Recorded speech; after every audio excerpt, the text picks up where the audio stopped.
নমস্কাৰ ছাত্ৰ ছাত্ৰীসকল স্বাগতম জনাইছো তোমালোকক জেএনভি গাইড ইউটিউব চেনেললৈ মই দ্যুতিস্মিতা মেম আৰু আজি আমি আলোচনা কৰিবলৈ ওলাইছো ক্লাস 9ৰ এইখন নৱোদয় বাছনি পৰীক্ষাত হৈ যোৱা প্ৰশ্ন কাকত অৰ্থাৎ 2025 বৰ্ষৰ প্ৰশ্ন কাকত হয় এইখন বহুতৰে মনত কনফিউজন আছে হয়তো পৰীক্ষাটো কেনেকুৱা ধৰণৰ হ'ব কি আহিব কি ভাষাত আহিব পৰীক্ষাটো তো এই পেপাৰখন তোমালোকে চালে গুটেইখিনি কথা এবাৰতে গম পাই যাবা আমি আগৰ ভিডিওটোত আলোচনা কৰিছিলো পৰীক্ষাটো কেনেকুৱা হয় কিমান নম্বৰৰ হয় গুটেইখিনি কথা আলোচনা কৰা আছে তো গটিকে কোনোবা যদি চোৱা নাই এতিয়ালৈকে ভিডিওটো এবাৰ চাই ল'ব আৰু আজি আমি আলোচনা কৰিম এইখন 2025 বৰ্ষৰ নৱোদয় বাছনি পৰীক্ষাত হৈ যোৱা এইবাৰৰ পেপাৰ হয় প্ৰশ্ন কাকত হয় আৰু এইখনত চাওচোন আমি কেনেকুৱা ধৰণৰ কি দিয়া আছে আৰু কেনেকুৱা ধৰণৰ প্ৰশ্ন আহিছে ইয়াতে আছে নেম অফ দি ক্যান্ডিডেট অৰ্থাৎ ষ্টুডেন্টজনৰ নামটো লিখিব লাগিব ইয়াতে ফৰ এক্সাম্পল ধৃতিস্মিতা তো যাৰ যি নাম ইয়াতে লিখিব লাগিব দ্বিতীয়তে কৈছে যে সিগনেচাৰ অফ দি ক্যান্ডিডেট অৰ্থাৎ সিগনেচাৰ সহিটো মাৰিব লাগিব নেক্সট চাও ইয়াতে দিয়া আছে চাওক প্ৰত্যেককে চাওক ইয়াতে দিয়া আছে যে সময় পৰীক্ষাটো সময় ইয়াতে দিয়া আছে 2 ঘণ্টা 30 মিনিট 2 ঘণ্টা 30 মিনিট সময় ইয়াতে দিয়া আছে অৰ্থাৎ পৰীক্ষাটোৰ কাৰণে মুঠ সময় থাকিব 2 ঘণ্টা 30 মিনিট আৰু ইয়াতে কিছুমান ইনস্ট্ৰাকচন আছে প্ৰত্যেককে এই ইনস্ট্ৰাকচনখিনি ভালকে চোৱা এতিয়াই চাই লোৱা যে ইয়াতে প্ৰশ্নৰ কাৰণে প্ৰথমতে কৈছে যে তোমালোকক এখন প্ৰশ্নকেইটাৰ এইখন হৈছে প্ৰশ্ন কাকত আৰু তোমালোকক এক্সট্ৰাকে এখন কাগজ দিব সেইখনক কয় ওএমআৰ শীট সেই ওএমআৰ শীটখনত তোমালোকে উত্তৰসমূহ বহাব লাগিব এনেকুৱাকে প্ৰশ্নবোৰ দিয়াই থাকিব আৰু তাৰ উত্তৰবোৰ ওএমআৰ শীটত বহাব লাগিব ওএমআৰ শীটত কি থাকিব গুলগুলকে ফৰ এক্সাম্পল ইয়াতে এটা দিয়া আছে এইটো 37 নম্বৰ কোৱেশ্চনটোৰ কাৰণে 4টা অপচন দিয়াই থাকিব 4টা গুলগুল দিয়াই থাকিব A B C D তো তাৰ যোনটো উত্তৰ হয় ফৰ এক্সাম্পল 37 টোৰ কাৰণে শুদ্ধ উত্তৰ হৈছে C নম্বৰটো তো C নম্বৰটোত আমি এনেকে গুল কৰি দিব লাগিব এয়া চাও কলাৰে এনেকে ব্ল্যাক কালাৰেৰে এনেকে গুল কৰিছে তো এনেকে আমি ওএমআৰ শীটখনত গুল কৰিব লাগিব তোমালোকে ইয়াৰ কাৰণে ব্লু বা ব্ল্যাক দুইটা কলম ইউজ কৰিব পাৰা পেন্সিল ইয়াত ব্যৱহাৰ কৰিবলৈ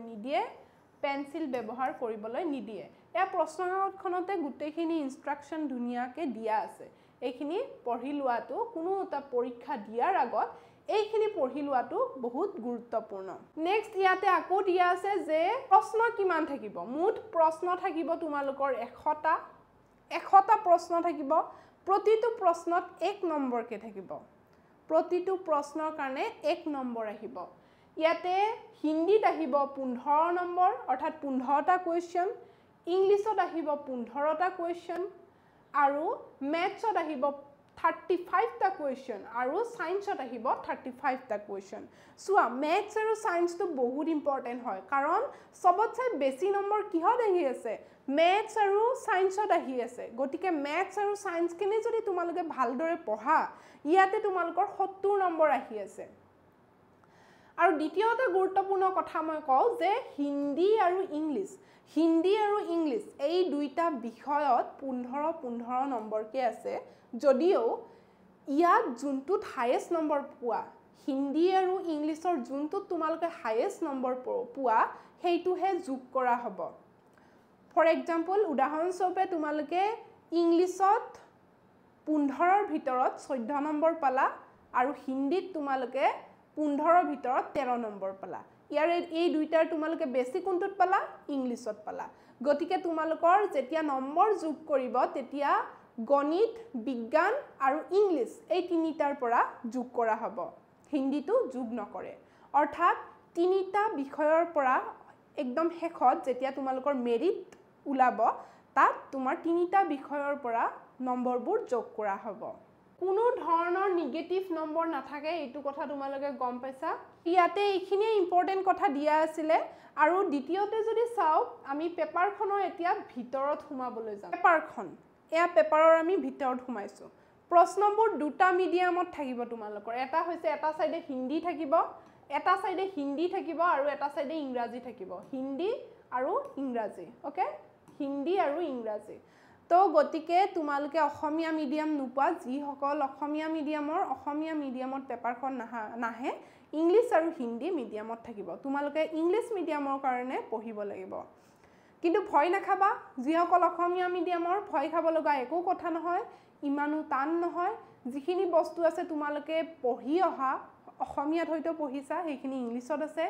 একদম ভয় কৰিব নালাগে একদম ইজি হয় আমি ইয়াৰ কাৰণে ভালদৰে প্ৰস্তুতি কৰোঁ তেনেহ'লে চিট নোপোৱাৰ কোনো ধৰণৰ প্ৰশ্ন নাথাকে